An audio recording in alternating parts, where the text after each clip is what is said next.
किसान भाइयों नमस्कार। काफी सारे किसान भाइयों को समस्या अभी के टाइम पे आ रही है, उनके प्याज में जो पत्ते हैं वो पीले पड़ रहे हैं, साथ ही साथ ग्रोथ नहीं हो रही है। और आगे चल करके किसान भाई को ये एक सबसे बड़ी समस्या आएगी कि किसान भाई का जो प्याज का साइज है वो भी नहीं बन पाता है। तो आज के वीडियो में आपको कंप्लीट जानकारी देने वाले, अगर आपके प्याज में भी पीलापन आ रहा है तो उसके क्या क्या कारण हो सकते हैं और आप उसको कैसे रोक सकते हैं, उसमें कौन सा न्यूट्रिएंट डाल सकते हैं, साथ ही साथ क्या सावधानी आप उसमें बरत सकते हैं, साथ ही साथ आगे चल करके आप प्याज की प्रॉपर साइज कम से कम दिनों में कैसे बना सकते हैं। आज के वीडियो में आपको काफी शानदार जानकारी मिलने वाली है। वीडियो को कंप्लीट देखें, वीडियो पसंद आए तो लाइक शेयर करें और जिन किसान भाइयों ने अभी तक हमारे चैनल को सब्सक्राइब नहीं किया, चैनल को सब्सक्राइब कर लें।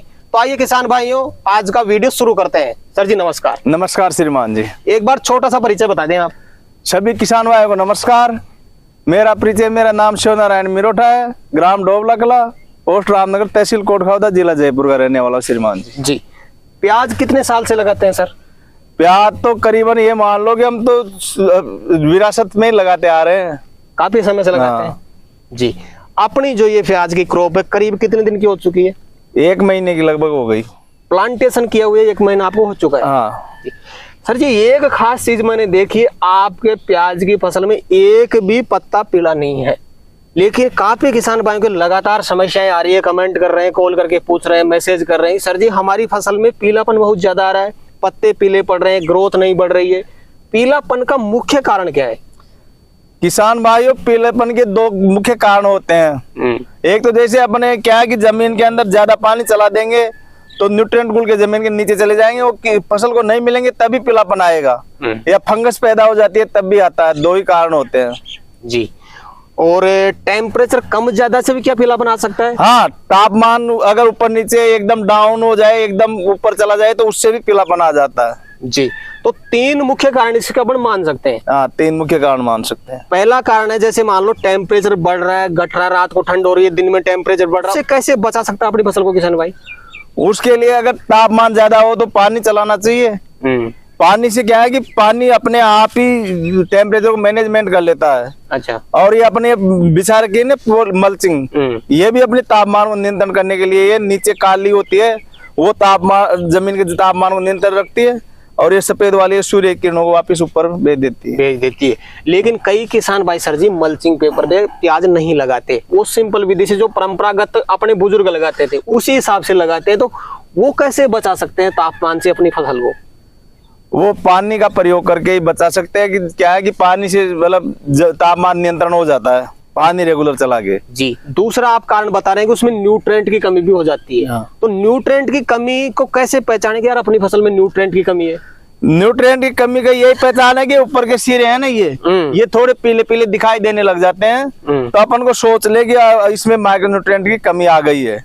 अच्छा। और अगर फंगस आएगा तो फंगस में क्या है कि पूरे ही पत्ते पे यहाँ पे पहले छोटे छोटे दाग दिखाई देने लग जाएंगे, फिर बाद में पीलापन आएगा। पहले धब्बे बनेंगे। हाँ। और उसके बाद में पीलापन आ जाएगा। तो आप मान सकते हैं इसमें फंगस है। हाँ, इसमें फंगस है। जैसे फंगस की वजह से मान लो किसान भाई की फसल में पीलापन आ रहा है, वो क्या चला सकता है? फंगस आ रहा है तो उसके लिए अपने जैसे ये आता है M45 आता है, कार्बेंडाजिम आता है, ये दोनों चला सकते हैं। नहीं, सबसे अच्छा कॉपर ऑक्सीक्लोराइड होता है। वो क्या है कि जमीन के अंदर की फंगस को भी मिटाता है और बाहर की को भी नियंत्रण करता है। तो ड्रिप से चलाना पड़ता है उसको? नहीं, स्प्रे करना पड़ता है। स्प्रे करना पड़ता है। स्प्रे करना। तो चाहे आपने बेड विधि से लगा रखा हो, चाहे आपने सिंपल विधि से लगा रखा हो, आप स्प्रे कर सकते हैं। हाँ, आराम से स्प्रे कर सकते हैं। तो इसका डोज क्या रहता है सर जी? इसका डोज 3 ग्राम पर लीटर। 3 ग्राम पर लीटर के हिसाब से पानी में घोल करके स्प्रे आप कर सकते हैं जी। तीसरी वजह आप बता रहे हैं सर जी, न्यूट्रिएंट की कमी से ही पीलापन अपनी फसल में आ जाता है। अगर न्यूट्रिएंट की कमी से पीलापन आ रहा है तो कैसे पहचान कर सकता है और कैसे उसका निदान कर सकता है किसान भाई?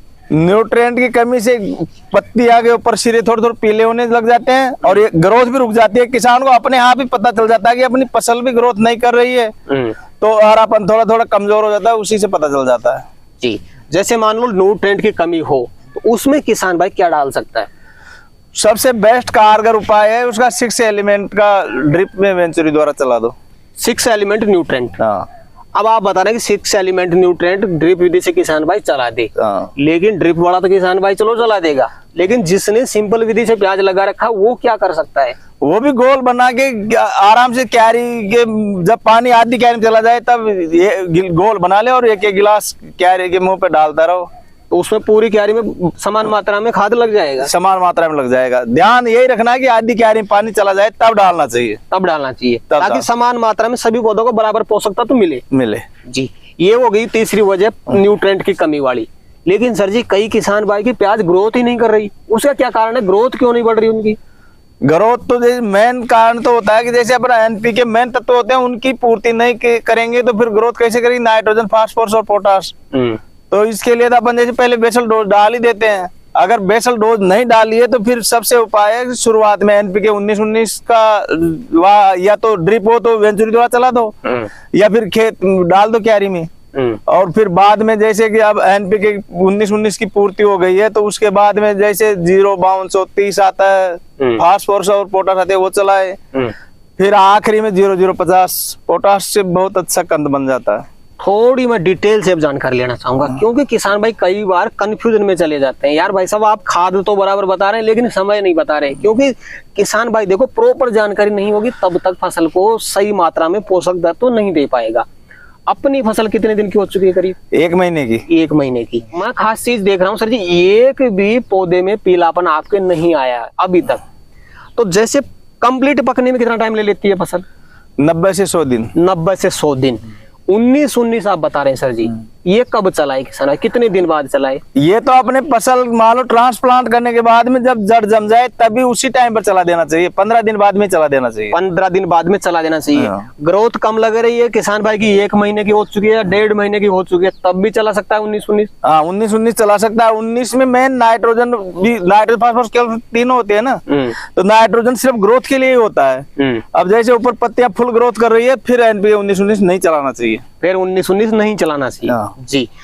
आप बता रहे 0-52-34 इसमें होता है फास्फोरस और पोटेशियम दोनों। ये कब चलाना चाहिए? ये अपने जब 19-19 चला दिया, पत्ती की बढ़िया अच्छी ग्रोथ हो रही है, बढ़िया शानदार है, तो फिर फास्फोरस क्या करता है कि जड़ को काम करता है और पोटाश पौधे की गांठ बनाने काम करता है। ये अपने प्याज की बनेगी ना साइज जी जी, तो फिर 0-52-34 बाद में चलाना चाहिए। जैसे अब इसमें जरूरत 0-52-34 की है। 0-52-34 की है हाँ जी। तो करीब जैसे 50 से 60 दिन के बीच में 0-52-34 किसान भाई चला सकता है? चला सकता है जी। 0-0-50 आप बता रहे हैं, ये कितने दिन की फसल हो जाए जब चलाना चाहिए? ये 70 दिन के आसपास हो जाए, 60-70 दिन की, तब चलाना चाहिए। ये शायद पाउडर फॉर्म में आते हैं एनपीके? एनपीके सब पाउडर फॉर्म में आते हैं, घुलनशील होते हैं 100% घुलनशील होते हैं। तो क्या स्प्रे में ज्यादा काम करेंगे कि इनको ड्रिप से चलाए पानी के साथ? दोनों में ही काम करते हैं, स्प्रे भी कर सकते हैं। स्प्रे में 5 ग्राम पर लीटर के हिसाब से होगा। अच्छा, 5 ग्राम पर लीटर के हिसाब से गोल बना के स्प्रे कर सकते हैं। हाँ। अगर मान लो कोई किसान भाई स्प्रे ना करके वैसे ड्रिप से चलाना चाहिए या फिर पानी के साथ चलाना चाहिए तो एकड़ में क्या डोज रहेगा इनका? एकड़ में 4 किलो। 4 kg एकड़ का? पर एकड़ का 4 किलो, हेक्टेयर में 10 किलो। हेक्टेयर में 10 kg ये इनका डोज रहता है जी। जैसे फसल अपनी पकने वाली है सर, प्याज की साइज बढ़ाना चाहते हैं और शाइनिंग इसमें ज्यादा लाना चाहते हैं, उसके लिए क्या चला सकते हैं? उसके लिए कैल्शियम प्लस बोरोन दोनों का ड्रिप में चला देना चाहिए। अगर ड्रिप नहीं हो तो वही तरीका है, क्यारी में डाल के सिंचाई कर देनी चाहिए। सर जी बेसल डोज में क्या क्या चीजें यूज में लेते हैं आप? बेसल डोज में सिर्फ मैंने तो single super phosphate plus potash दोनों का ही किया जी। अब एक जो मैं कंपेयर जरूर करना चाहूंगा, कई किसान भाई सिंपल विधि से प्याज लगाते हैं, आपने ड्रिप मल्च से प्याज यहाँ पे लगा रखा है, दोनों में क्या डिफरेंट है?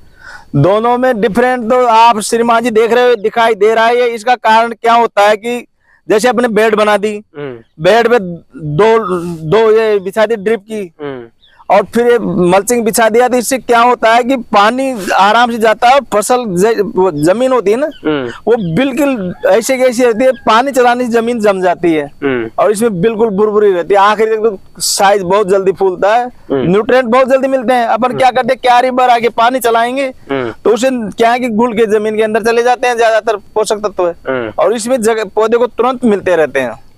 एक तो इसमें क्या जमीन टाइट नहीं होती क्योंकि ड्रिप से बूंद बूंद सिंचाई होती है। खुला पानी चलाएंगे तो जमीन टाइट हो जाएगी, साइज नहीं बन पाती है। दूसरी वजह आप बता रहे कि ड्रिप से जो भी न्यूट्रिएंट चलाएंगे वो प्रॉपर पौधे को मिलेगा। खुला पानी चलाते हैं, उसमें न्यूट्रिएंट डालते हैं, वो जमीन में ज्यादा चले जाते हैं। घुल के चले जाते हैं। तो 2-3 फायदे इसमें अपने को मिल जाते हैं। जैसे किसान भाई सिंपल विधि से प्याज लगा रहा है, आप यहाँ पे ड्रिप मल्च से प्याज लगा रखा आपने, दोनों में उत्पादन ज्यादा किसान भाई को मिलेगा, ड्रिप वाले को या फिर सिंपल विधि वाले को? ज्यादा तो ड्रिप वाले को ही मिलेगा। क्या आप देख रहे हैं ना, इसमें बड़ी ज्यादा बन जाती है, साइज ज्यादा बन जाती है और पूरी साइज मतलब समान बनेगी। अपन ओपन में लगाएंगे तो उसमें तो कोई तो हल्का रह जाता है, कोई मोटा हो जाता है। इसमें बिल्कुल समान साइज में एकदम शाइनिंग आएगी, मार्केट भी अच्छा मिलेगा इसका। अगर आपको वैरायटी याद हो अपने प्याज वाली तो वैरायटी आप एक बार बता सकते हैं? ये प्याज की प्रोवेंडर वैरायटी है। प्रोवेंडर जी। कोई विशेष टिप्स आप किसान भाई को प्याज की खेती के बारे में देना चाहें वीडियो के अंत में तो सर जी दे सकते हैं। खरपतवार हो तो खरपतवार का भी नियंत्रण करना चाहिए। खरपतवार सबसे बड़ा दुश्मन होता है प्याज का, क्योंकि प्याज की फसल छोटी रहती है। खरपतवार अगर ज्यादा बड़े हो जाएंगे तो पोषक तत्व ले नहीं पाएंगे, तो इसलिए ये 2-3 मुख्य कारण है। और ये अपने माइक्रो न्यूट्रिएंट है, मतलब जितने पोषक तत्व है उसका ध्यान रखना चाहिए, समय समय पर सिंचाई करते रहना चाहिए। बस यही 2-4 मेन कारण है। बस इनका ध्यान रखेंगे तो फसल आपकी अच्छी हो जाएगी। जी। तो सर जी आज आपने किसान भाइयों के लिए समय निकाला और अपना अनुभव आपने किसान भाइयों तक शेयर किया, उसके लिए आपका बहुत बहुत धन्यवाद। बहुत बहुत धन्यवाद।